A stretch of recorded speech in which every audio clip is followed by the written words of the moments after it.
अगर हमारे धर्म के बारे में चाहे किसी धर्म के बारे में बोलेंगे, अगर उसका तिरस्कार करेंगे, उनको ज्ञान कम है, वो कहाँ के प्रोफेसर बने हैं, पूछिए कि आज तक आप सैलरी नहीं उठा पाए हैं, ऐसे फर्जी प्रोफेसर बने हुए हैं ये। लेकिन मैं सदन से उठ के बाहर आ गया, मैं उनसे सहमत नहीं था कि आप समय सदन का बर्बाद कर रहे हैं। मल्टीपल साइकेट्रिक डिसऑर्डर है इनको। मैं डॉक्टर से भी बात किया हूं इनके इलाज के लिए, डॉक्टर भी साइकेट्रिस्ट हैं, डॉक्टर राकेश, वो फ्री में आके इलाज करने के लिए तैयार हैं इनके लिए। भले ही बिहार की महागठबंधन में राजद और जदयू साथ हो, लेकिन रामचरितमानस को लेकर दोनों के विचार अलग हैं। जिस तरीके से बिहार के शिक्षा मंत्री प्रोफेसर चंद्रशेखर रामचरितमानस को लेकर सवाल खड़े कर रहे हैं, तो जदयू उसका विरोध कर रही है।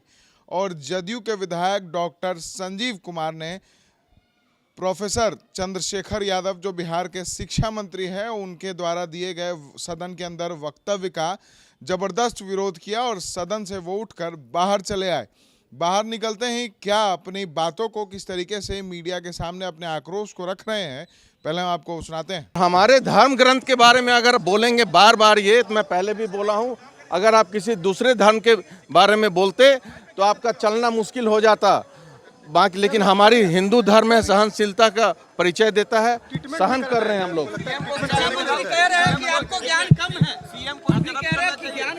उनको ज्ञान कम है, वो कहाँ के प्रोफेसर बने हैं, पूछिए कि आज तक आप सैलरी नहीं उठा पाए हैं, ऐसे फर्जी प्रोफेसर बने हुए हैं ये, कि आज तक सैलरी मिला है आपको?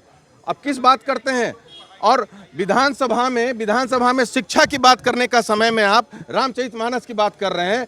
बजट की बात करनी चाहिए, शिक्षा की गुणवत्ता जो माननीय मुख्यमंत्री ने इतना बढ़ाया है उसको और आगे लेके चलना है। शिक्षण नियोजन की बात करनी है आपको, और गुमराह करने के लिए सदन को जातिवाद में आप देखिए, सदन में बोलने का जिसको मौका मिलता है, अचानक किसी को बोलने का अधिकार नहीं है। उनका बोलने का समय था, वो बोले, लेकिन मैं सदन से उठ के बाहर आ गया, मैं उनसे सहमत नहीं था कि आप समय सदन का बर्बाद कर रहे हैं, बजट पे बोलें।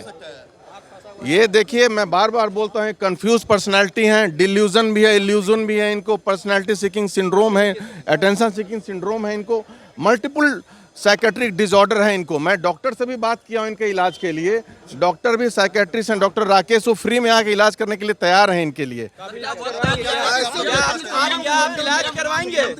देखिए, ये बिहार, इनको जानकारी होनी चाहिए, बिहार परिवर्तन की धरती है, मंत्री को संतरी बनने में समय नहीं लगता है, ये भी बात ध्यान में रखें। ये अगर हमारे धर्म के बारे में चाहे किसी धर्म के बारे में बोलेंगे, अगर उसका तिरस्कार करेंगे, उसके धर्म ग्रंथों का, चाहे हिंदू का हो, चाहे मुस्लिम का हो, चाहे जैनिज्म का हो, इनको कोई अधिकार नहीं है। ना ही हमारे नेता माननीय मुख्यमंत्री इसकी इजाजत देते हैं, ना ही हमारी पार्टी देते हैं। देखिए, हम लोग तो जरूर बात रखेंगे कि ऐसा नहीं होना चाहिए। हमारे पार्टी के, हमारे यहाँ में सरकार में मंत्री हैं और हमारे धर्म ग्रंथ के बारे में बोलने का कोई औचित्य नहीं है। हमारा पार्टी का क्लियर कट लाइन है कि हर धर्म का सम्मान करना है, और दलितों को बार बार ये उकसाने की बात गलत तरीके से, जबकि दलितों के विकास के लिए जितना कार्य माननीय मुख्यमंत्री नीतीश कुमार ने किया है, आज तक कोई नहीं किया है।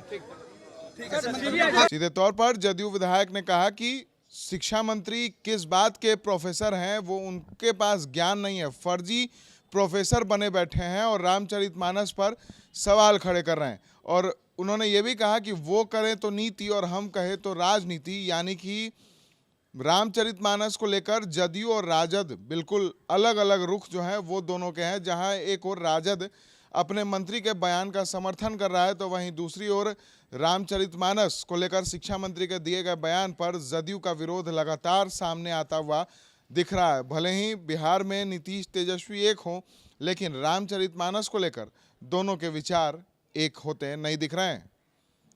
सहयोगी अमित के साथ विशाल भारद्वाज, जी न्यूज़, पटना।